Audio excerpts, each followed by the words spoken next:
Oke, assalamualaikum warahmatullahi wabarakatuh.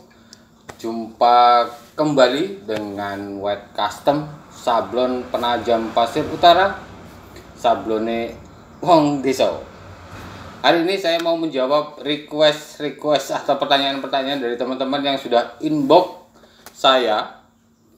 Banyak sekali yang masih mengalami kesulitan dalam proses sablon menyablon, terutama sablon plastik ya.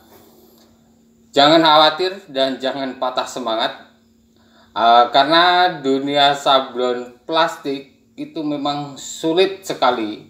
Dari beberapa sablon yang pernah saya coba, sablon plastik ini adalah sablon yang paling sulit menurut saya.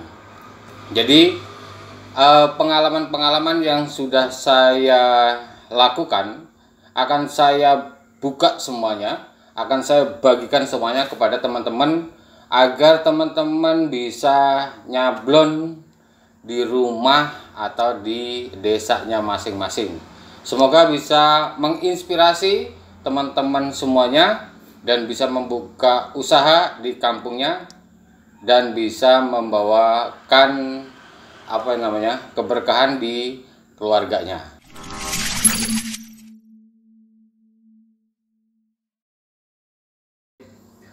Oke, kita lanjut lagi pembahasan. Hari ini mau berbagi tips lagi dengan teman-teman yang mungkin mengalami kesulitan dalam proses pencampuran tinta. Ya, itu bagaimana sih trik-triknya cara mencampurkan tinta dengan M4.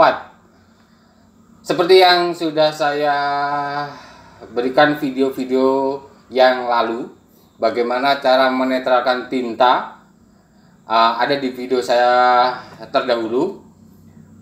Nah, banyak juga yang teman-teman yang belum paham mengenai tinta, bagaimana cara tintanya itu lebih gampang lagi untuk disablon, untuk menyablon, bagaimana cara tintanya itu gampang untuk disablon.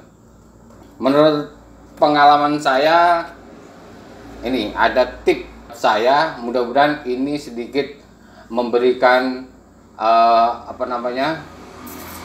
gambaran atau inspirasi atau ide atau teknik, terserah lah teman-teman apa menyebutnya.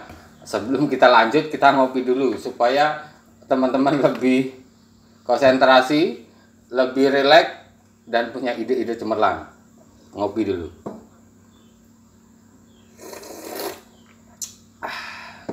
Seperti biasa, kopi hitam biar gak mudah salah paham. Oke, dilanjut lagi di videonya. Ini saya punya tips dan trik ya. Mudah-mudahan teman-teman bisa terinspirasi atau bisa mencoba dengan trik saya ini, yaitu siapkan wadah seperti ini. Ini bekas bekas saus ya. Ini untuk saus orang jual pentol. Ini tempatnya. Ini bisa kita pakai untuk tinta. Jauh lebih praktis dan ekonomis yang ini. Atau yang kecil seperti ini yang baru. Kemarin saya beli yang baru. Yang kecil seperti ini juga nggak masalah, ini murah. Harganya cuma 5.000 ini ya. 5.000 bisa kita gunakan untuk membantu kita dalam proses sablon plastik ya. Caranya seperti apa? Tinta tuangkan ke dalam wadah ini seperti ini. Terus kemudian kita campur M4. Dicampur M4 secukupnya saja, jangan terlalu kental juga jangan terlalu encer. Sebenarnya mau kental mau encer tidak masalah menurut saya. Tergantung dari teman-teman, apakah teman-teman sudah berpengalaman dalam dunia sablon atau belum. Itu yang jadi permasalahan. Nah, kalau kental dan encer, ada yang juga yang bertanya gini, "Bang, bagaimana campurannya itu berapa banding berapa?" Nah, ini yang saya bingung. Terkadang saya bingung dengan pertanyaan ini. Jujur saya juga nggak tahu bagaimana cara mencampurkannya itu berapa persen, karena saya main kira-kira. Selama ini saya main kira-kira. Kenapa? Ketika tinta ini sudah pas di dalam wadah ini, nanti pas waktu kita nyablon itu 10 atau 20 kali sablon itu biasanya kita mengental. Nah, mengental itu nanti lama-lama akan buntu. Jadi tidak bisa patokan yang ini sudah bagus, ketika nanti kita tuangkan ke wadah seperti ini, ke screen, kita tuangkan ke screen, nanti akan mengental itu tinta. Karena apa? Sifatnya M4 itu menguap. Jadi kalau kena angin itu dia langsung hilang. Nah, makanya tidak ada takarannya atau tidak ada berapa banding berapa itu. Jangan kira-kira aja.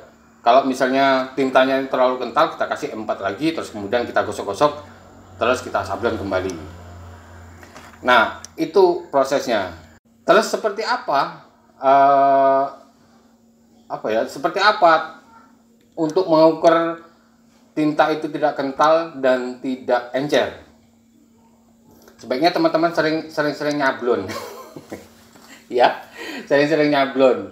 Jadi nanti kalau sudah semakin sering nyablon, maka teman-teman akan tahu bagaimana proses pengentalannya itu seperti apa, terus encernya itu seperti apa. Nanti teman-teman akan tahu sendiri ketika sudah sering nyablon. Terus bagaimana, pertanyaannya, ada pertanyaan lagi.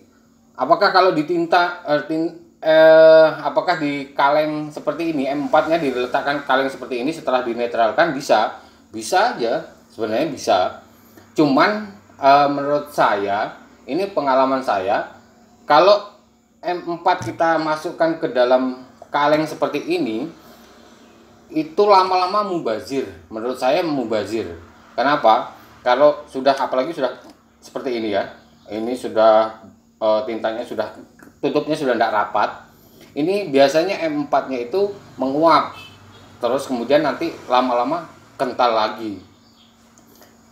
Nah, itulah maksud saya mubazirnya. Tintanya itu nguap, terus kemudian alhasil nanti ketika kita mau nyablon harus menggunakan M4 lagi. Nah, sebaiknya kalau menurut saya itu menggunakan wadah kecil seperti ini aja, terus secukupnya, terus kemudian kita tuangkan M4, baru ini yang buat nyablon. Nanti kalau sudah habis baru kita tuangkan tinta lagi, terus kemudian kita kasih M4 lagi. Itu jauh lebih irit M4-nya. Apalagi menggunakan M4 yang super. Menurut saya M4 super itu harganya agak mahal. Akan tetapi bagi pemula itu jauh lebih gampang untuk proses sablon menyablon. Nah, saya menggunakan M4 yang biasa.